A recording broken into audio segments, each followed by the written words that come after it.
This is not a subtle flex.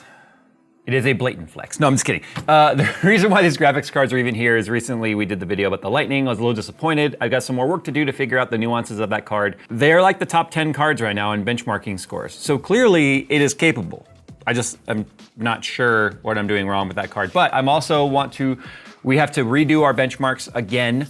Not just with that card, but all of them. We're gonna start from scratch again. We learned a lot in 2025 and we want to improve in 2026. And one of the things we're gonna be doing is testing these 3 cards for the whole Battle of the Titans, if you will, or Clash of the Titans. I don't know which one's Godzilla yet. I don't know which one's the giant spider yet. I don't know which one is going, I don't know what other monsters Godzilla fought. But regardless, we're gonna be doing that and we need some new titles. I want to expand our repertoire of titles. So it really had me thinking. Let's do this again. Recently, we did the top 10 best PC titles of all time, and of course, that was a very controversial subjective list. So why not go even more double down on the subjectiveness meter of the top 10 worst PC titles of all time? We all know how much you guys love negativity, so let's just get right to it.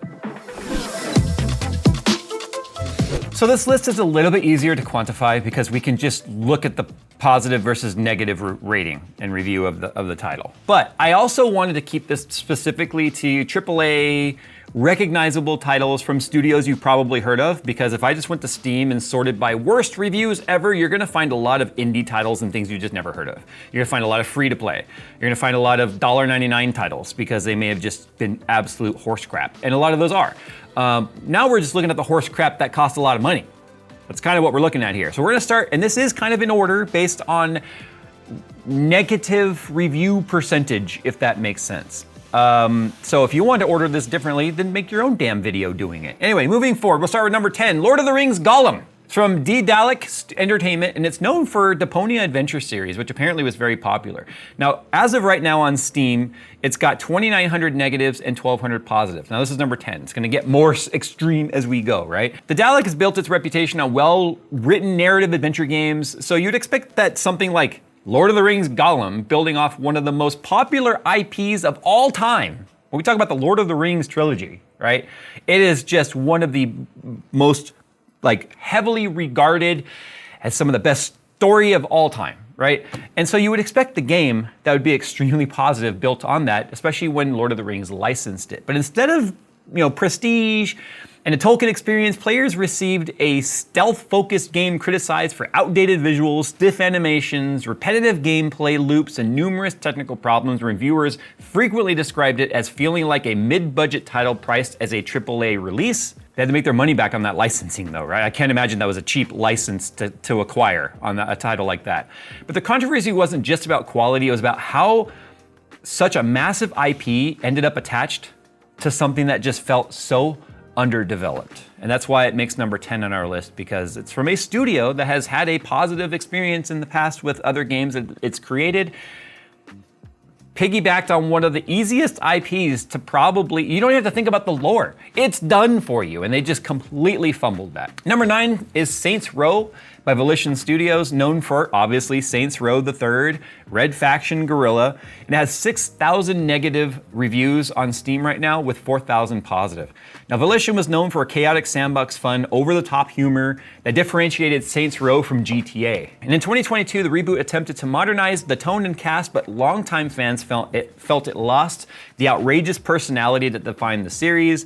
It combined with technical issues at launch, and many called it dated open world design, and the reception was harsh, and the backlash wasn't that it wasn't unplayable, but it was that it felt creatively diluted compared to what made the franchise successful. Now, I think we've all heard of Saints Row before, and one of the things that made the game so much fun, honestly, was kind of like the humor and the satire that was built into it. That's why the 2022 reboot of Saints Row just felt like it completely lost its way. It had already had such a positive franchise that was built already on satire and humor and just almost kind of like not taking itself too serious. It just felt like LaCroix of Saints Row. There's a little bit of flavor there, but do you really like it? All right, number 8 on the list is Call of Duty's Modern Warfare 3. Now here's the problem with Modern Warfare. We just had to talk about this off camera a little bit. It's like the confusion about, is it the original? Is it the reboot? Is it the first reboot or the second reboot? Or is it the Treyarch version? Is it the Infinity Ward version? Is it the Sledgehammer with Infinity Ward version? Is it the Sledgehammer standalone version of the reboot in 2023 versus 2020 or 2011? And here's part of the problem. A lot of what's on this list are reboots. And sometimes it's like, hey, you know what? That was successful. Let's just do it again. We'll make money again. But no, you won't, because gamers are onto this shit. So we're talking about Sledgehammer's games / Activision's Call of Duty Modern Warfare 3. Currently has 10,000 negative reviews with 7,000 positive. Now, Call of Duty is one of the most recognizable FPS franchises of all time, okay, period. And the problem with that is you kind of end up with some big shoes to fill when you take on a title, especially one that already carries a name that's been out before, that was widely regarded as very successful. And when you just reboot it in 2023 versus, okay, so here, let me just back up again. In 2011, Sledgehammer Games assisted Infinity Ward with the original Modern Warfare 3 launch. But in 2023, there was a sequel / reboot that came out where Sledgehammer Games was the main developer for it. So instead of being the assistant role, they were the lead developer role for that. And gamers absolutely pushed back by saying it felt absolutely like a DLC rather than a full-priced AAA sequel, saying it just felt like they were reusing Warzone-style assets, and the multiplayer environments just felt incremental. I mean, it was technically functional, but the value of proposition for a AAA title with AAA pricing just wasn't there. So it was like, kind of in the early 2020s is where we really started to feel like games and developers were just kind of losing their way, and it kind of shows where this is the game version of, we can't think of anything new, so let's just reuse and recycle old shit we've already done. People will just pay for it because gamers are idiots, and that's how the studios kind of treated us, and guess what? We're onto that shit. So that's why it easily makes the list, and guess what? Black Ops 7 will probably be on next year's list because it is bad. And guess what? Battlefield 6 is tanking pretty hard too. Not as bad as 2042 though. We'll talk about that in a minute. Anyway, number 7 comes from Konami. Now here's the thing. Konami is one of the most successful Japanese developers of all time. I mean, the Konami Code, Contra, so many popular titles going way back to the 80s and 90s even. Now this is what happens when Konami tries to make a sports title. We are talking, of course, about eFootball 2022. That is a soccer title. For this side of the pond, it's soccer, not football. Anyway, 18,600 negative reviews today versus 2,400 positive. That is a ratio right there. Like, it got ratioed hard. The reason for it, the shift to free-to-play with the Unreal Engine reboot was meant to modernize the series, but the launch build felt unfinished, and players mocked the facial animations, the missing game modes, pointed out unstable performance, and it quickly became one of the lowest rated sports launches ever. And that's shocking given Konami's legacy of polished, genre-defining titles. It just felt like a cash grab. In fact, the animations are pretty hilarious when you look at them, like the bugs and stuff that were happening, especially the facial features. It's like, I could do one right now. You ready? Konami should probably just stick to Metal Gear and other titles like that and just leave the sports to EA Sports and FIFA, honestly. They can't even stick to Metal Gear because I fired Kojima. So, well, that's the end of Konami then. All right, so number 6 is The Day Before. I remember this title. There was so much hype built around this. It was by Fantastic Studios. It's got 19,700 negative with only 3,600 positive on Steam. Now, The Day Before became infamous because of its expectations, and it's one of those, like, Cyberpunk fell in this trap. GTA 6 might currently be in this trap, where it takes so long to develop something, and you just keep hyping and hyping and hyping. And the longer it takes and the more you push it out and the more you hype, the more the expectations grow. And it's one of Steam's most wish-listed games before launch. It was marketed as a mass open-world zombie MMO with high-fidelity visuals, but when it released, players discovered a smaller extraction-style shooter, missing many advertised systems, and accusations of misleading marketing dominated Steam reviews, and within days, the developer announced its closure, and it became a cautionary tale about hype cycles in modern AAA marketing. It was so bad, within days of it launching, it went out of business. Also, a cautionary tale about pre-ordering. We have been talking about this forever. Fortunately, right now, there's nothing to pre-order. No one's making anything. There's nothing to pre-order. But pre-ordering means you give the studio your money before they've earned it. And because of shit like this is why you never pre-order a title. Pre-order was something you had to do at GameStop because you needed a physical copy to play a game in either a console or even PC at the time. But you don't run out of digital download. Now they incentivize you with some stupid digital shinies and maybe some skins or something to pre-order. Or you're pre-ordering a deluxe edition where you're paying nearly 2 times as much as just the base version of the game for some digital shinies on a promise that the game will be good. Apparently we still haven't learned our lesson because I know people still pre-order crap, and Battlefield 6 had a shit ton of pre-orders. In fact, to give you an idea of just how bad the day before was, on Steam, if you haven't played a title for more than 2 hours, you can get a refund. And that's what's huge, because normally you can't get refunds on games, especially physical copies and stuff, because of DRM and CD keys and all that sort of stuff. So Steam to even offer a refund on a game. By the way, that system's broken. I'll give you a quick story in a minute. Doesn't always work. Anyway, I digress. You have up to 2 hours of playing a game to determine if you like it or not, and then you can request a refund or demand a refund basically from Steam, and Steam will do it. This is the first title where Steam basically said no matter how long you've played the game, you can get a refund. It was that bad. Easily one of the biggest hype stories that turned into one of like the biggest scams of all. In fact, it seemed like such a bait and switch type of scam that's why Steam had to step in just to protect the consumer, because it was just blatant at this point. Quick story about the refund stuff. When Texas Chainsaw Massacre came out, like I love horror genre, and I especially love PvP horror genre. Like Friday the 13th, before New Line Cinema and all that, the fiasco started with them getting sued because they didn't get proper permission to use the IP. It was such a fun game. I used to live stream it with a lobby of 12 people. It was so much fun. I love 80s slashers. I was born in 81, and so I love 80s slashers, like Halloween. Also too, I hear Michael Myers is about to get his own slasher game type PvP thing, so please, let's hope this is good. Anyway, Texas Chainsaw Massacre came out, and I bought it on Steam. It was available on different platforms. It was on Steam, I think it was on EA or whatever. I can't remember, maybe it wasn't EA. There were other launchers. That's the problem too, is right now you can get the same game on different launchers. And I bought it on Steam, and every single time I launched the game, it would crash the desktop, every single time. My stream ended up being troubleshooting stream that night because I was trying so hard to figure out what was happening. Was it driver? Was it this? Was it that? And I was going through all the FAQ, and I was going on the forums and finding other people and their problems and trying everything. Nothing would work. It would play the splash screen. It would start playing the music, and then just an instant crash to desktop with an error screen that was literally gibberish, okay? I got so fed up with it, I went, screw it. I'll just refund the game because I never played it.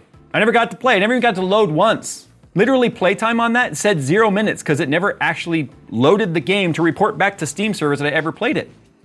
So I finally said, screw it, I'll just download it on the other launcher, and then so I could play with the guys. Steam told me I couldn't get a refund for it because it had been played too long. I put in an appeal, and then I lost the appeal.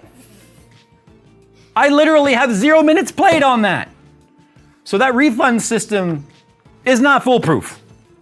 Now, number 5, I know is going to get a reaction out of Phil. Kerbal Space Program 2. KSP1 was so much fun. What you're hearing right there is the promises that were under-delivered. Seems to be a kind of a theme on this list here. So Kerbal Space Program 2 is just a fun physics and science game, an engineering game where your whole job was just to build rockets, to get them into space or get them to the moon or get them to Mars or whatever other planets are in the solar system. Now, it's a very small scale solar system, but KSP1 was so much fun because of just the comedic physics that would it. I've had rockets that were doing this, but still got to space somehow, and Phil's like, I don't know how the hell you did it. I was like, more struts, man. We just need to put more struts everywhere. It was fun for us to make like phallic-shaped rockets. What we didn't do, Phil, was make a phallic-shaped rocket with a docking station that could receive said phallic station. We can still go back to KSP1. But KSP2 was supposed to be a bigger, more realistic type environment with larger targets to try and get out into space. And the sequel promised interstellar travel. Like I said, much bigger environment than what we currently had with KSP. Now, KSP1 was a small indie title that started to grow and started to take the money that it was receiving from the sales of KSP1 to make a bigger, better Kerbal Space Program 2. Its early access launch was plagued with severe performance issues, missing features, and instability. In fact, I was getting ready to buy it, and Phil told me, don't. just don't even bother. He's like, it's so broken. And it was one of those like, I'll tell you when it improves, because we were expecting it to improve. We were expecting bug fixes. We were expecting physics fixes, and it just never came. But players felt that they were paying for a sequel pricing for what resembled a technical prototype, and the disappointment was amplified because the first game had built such strong goodwill. It was a lot of fun. I had a lot of fun with the first one. To wrap up, Kerbal Space Program 2's like dislike has 23,000 negative with only 8,000 positive. I mean, it's pretty upside down, right? I feel like these days, if you see a title that just says mostly positive, that's great. If you see neutral, you're like, ugh, something's happening. If you just see overwhelmingly negative, which is what these titles are, I don't know about you, but I just click off. I try to develop my own opinions on these games, but I just click off of those. Okay, so number 4 is NBA 2K24, Visual Concepts 2K series. Imagine that. They're also known for NBA 2K. Very creative naming over there. Anyway, moving on, it's got 30,000 negative with 14,000 positive. Now, NBA 2K is one of the most financially successful annual sports franchises. We talked about the whole annual cash grab, right? And sports titles can do that because every year the players change, right? There might be trades, or there's retirements, and there's rookies, and it's the easiest thing to not fuck up, unless you're Visual Concepts. So, the backlash on Steam came largely from PC players receiving the previous generation build, while consoles received the upgraded versions. Now remember, this title is specifically about PC titles. I'll tell you right now, Visual Concepts and the NBA 2K and Madden, all that, their priority is console. That is their player base. But let's not forget, there's lots of PC gamers that are also sports fanatics and might just prefer to play it on PC with a controller, which is perfectly fine. But what happened with NBA 2K24 was they got a port of NBA 2K23 essentially, with just like the updated names and players and all that sort of stuff. And every year they try to push the visuals, they try and push like the realism in terms of like the court, the moves on court, the fidelity, the facial expressions, the celebrations, all that sort of stuff. They try and keep it like you're playing TV, if you will. Like you're watching basketball on TV, but you're playing it. And every year there's a pretty major change in updates and feature sets that improve. And unfortunately for NBA 2K24, PC players got shafted by paying full price for the last generation game, with just some updated names and stuff on there. Now, not only that, the controversy wasn't just gameplay mechanics, but it was about platform parity and monetization philosophies. Again, I think we've already learned that a lot of developers think that they can just, because they're a popular developer, they can just put out a steamy pile of shit and anyone will buy it. And that's the thing. They will buy it based on past reputation, but then you quickly, if you do that, you quickly tank that reputation, and then it doesn't take long to go down from there. All right, number 3 is one that I think if Nick were in here, he would agree with. That's Payday 3. Now, Payday 2 was great. I played Payday 2 on stream. I played it with my core group of friends, and I suck at those types of shooter extractors, which is basically what Payday is. Payday is get in, do a heist, right? Rob a bank, whatever it might be. There's different jobs that you can take, different difficulties, different loadouts and such. And the whole point is like, think of like the opening of Dark Knight. You're the Joker's crew. It's not really the Joker's crew, but it's kind of like the Joker's crew because you were in similar masks and stuff. And the job is to get in, get as much money as possible, shoot your way out, and survive, right? What makes my streams fun is I'm an idiot. I tend to be the one that causes shenanigans, like, hey Jay, don't hit that tripwire. That what? And the cops come and I'm the one that is causing the chaos. It's entertaining, but it's also frustrating for my player group. Now, Payday 2 had a decade long of content updates, missions, weapons, visual training, or visual fidelity and all that sort of stuff, and it built a massive co-op community. Payday 3 launched with server outages that prevented many players from even playing, alongside always online requirements, because you could single player Payday 2 and not have to be online.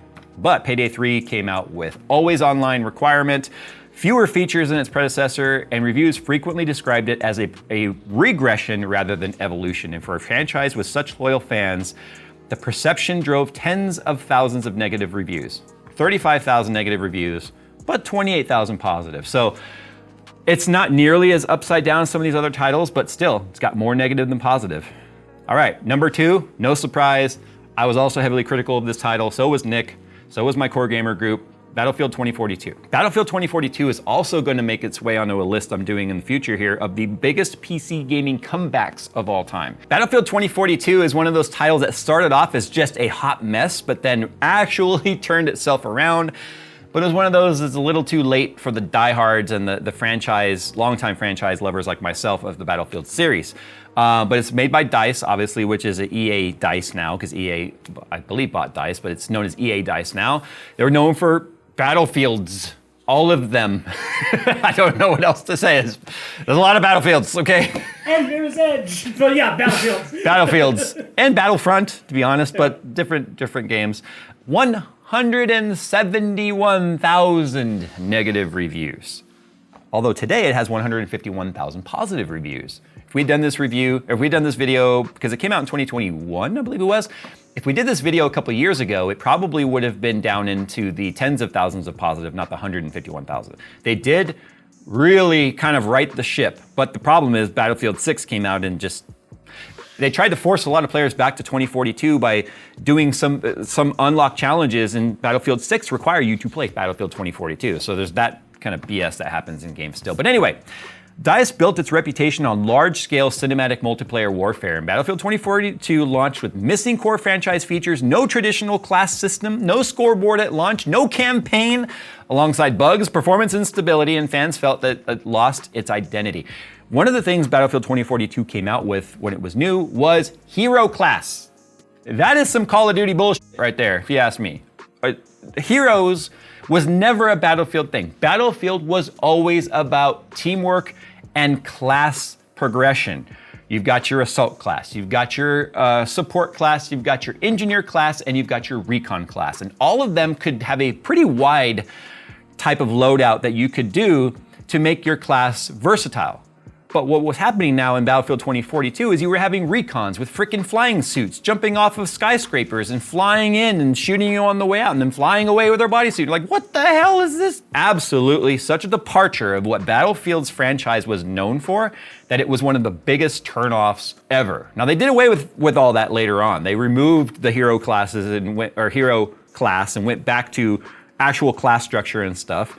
But Battlefield 6 really kind of felt like where they tried to right the wrong there. But the thing is, Battlefield 2042 was highly anticipated because don't forget, one of the earlier Battlefields was Battlefield 2142, which included mechs and all these other things. And it was probably before PC gaming really, the Battlefield series hadn't really taken off yet. Battlefield 2142 came out after Battlefield 2, but before Bad Company. And Bad Company was like the Halo period for Battlefield, especially Bad Company 2 Vietnam. It was a little too soon for that whole futuristic thing there. And I think they tried to do that with 2042, bring it back to a little bit more of what today's world would feel like. But 20 years in the future from when that title came out, they just missed the mark. They missed the mark because they lost the core mechanic of what Battlefield was supposed to be. Now, lots of players loved it. Lots of players loved the change, but I don't feel like those players were necessarily Battlefield, like, longtime players. There's nothing wrong with that. It's just for those of us like myself who've played from the beginning.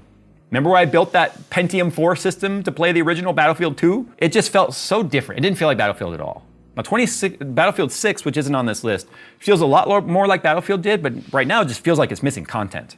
And we need to give it time. They're already in season 2, but all the stuff they promised in season 2, only like 10% of it's actually made it out yet. Battlefield 3, for me, which I feel like is really the perfect era of Battlefield, every season when something came out, it was complete, almost fully complete. And they're not doing that right now. So anyway, number 1 on this list, Overwatch 2. Overwatch 2, 274,000 negative reviews with 108,000 positive. That is definitely an overwhelming negative. Now, obviously it's from Blizzard Entertainment, from titles like World of Warcraft, StarCraft 2, Diablo 3, Diablo 4, just so many hard-hitting titles that will stand the test of time. Overwatch 1. Yeah, we'll talk about Overwatch 1 in a second here, but the thing was Overwatch 2, let's just read my paragraph on this here. It says, Blizzard once had a near untouchable reputation for polish and long-term player trust. We just talked about the long-term trust. And Overwatch 2 became the largest AAA review bomb by volume in Steam history. Driven not by mechanical collapse, but by perceived broken promises, the cancellation of the promised PvE progression mode. I'm okay with PvE. Let me explain this for a second, because we go back to Battlefield. Battlefield 2042 reintroduced bots. What do I mean by reintroduced bots? The original Battlefields, Battlefield 2, Battlefield 2142, they had bots. You could offline play against bots, and it was fine. It was fine. There was nothing wrong with that. Some people just do not want to go online and play against tryhards. I get that. Sweaty people stink for a reason. Battlefield 6 has brought bots back to the forefront of controversy because whether or not you should be allowed in a PvP title to progress through PvE. There's that whole like, oh, you didn't truly earn it. There's balance that can be had there. It's always gonna be a discussion. But the point is, they were promising this for Overwatch 2 because Overwatch 1 was a very sweaty title. Very sweaty title. So for a casual to want PvE with progression seemed like a really good thing. And it never fucking came. It never came. Now monetization changes, hero gating, and general franchise fatigue culminated in its historic backlash, and it stands as the clearest example of how community trust, once lost, can produce record-breaking negative engagement. Now, one of the biggest controversies, though, about Overwatch 2 was not just the broken promises and the no PvE mode and the monetization changes and the gating of certain heroes behind paywalls and all that sort of stuff. It was the fact that they shut down Overwatch 1 servers when Overwatch 2 launched. So those diehard players and everything they had already built and acquired and classes and specs or stats and all that stuff was just wiped and gone permanently. It was a forced migration into Overwatch 2. That is one of the reasons why the review bombing was so significant. Could you imagine when Diablo 4 launched if they shut down Diablo 3? No, Diablo 3 is still running. You can still play Diablo 3. I mean, it's unprecedented to play the new game, we're gonna shut down the old one. It also brings us into the whole debate a lot of people don't seem to understand about the fact that you never own the game, you only own the right to play the game as long as the game exists. That's called a EULA, or a end user license agreement, and most people don't read it, and it's all in there. So it's kind of hard when I see people kind of like waving around their arms all mad about something that they agreed to but didn't read. That's on you, but it's all there. You don't own the game, you just have the right to play the game as long as it exists, but I digress. This video could have just been, why does PC gaming suck today? Well, here's the timeline of how we got here, right? And we didn't even go back that far in this timeline. This is just recent history, probably over the last 5 or 6 years, to be honest, if that. Oh my gosh, titles that we're looking forward to, man, like GTA 6, please don't screw it up. Are there any other titles that are being worked on right now? I don't know. I had just started my YouTube channel when GTA 5 launched, and I was so mad that it was on console, and I didn't even have a console. Like I want to play Xbox 360 to play it, honestly. I was like, I want to play it. I had an Xbox 360, but I ran it over with the truck. There's a video of that, and I hit it with an axe. We were mad at Microsoft about something. Anyway, there's my list of the top 10 worst PC games, I guess, of the last half decade. What is your top 10? Like I said, I'm going to work on a list of one of the top list of biggest PC comebacks, because not all of these stories are doom and gloom and doom scrolling. A lot of them, like these studios have truly learned and kind of righted the course of those titles, and that gives us some hope for their future titles, but we're not quite there yet. We're still, like, that big cruise ship is still turning itself around, and we need to see now if it just turned into land. So with that said, guys, thanks for watching. Put your #1 worst PC game of all time down in the comments below, and let's see if any of mine made your list. All right, guys, thanks for watching. We'll see you in the next one.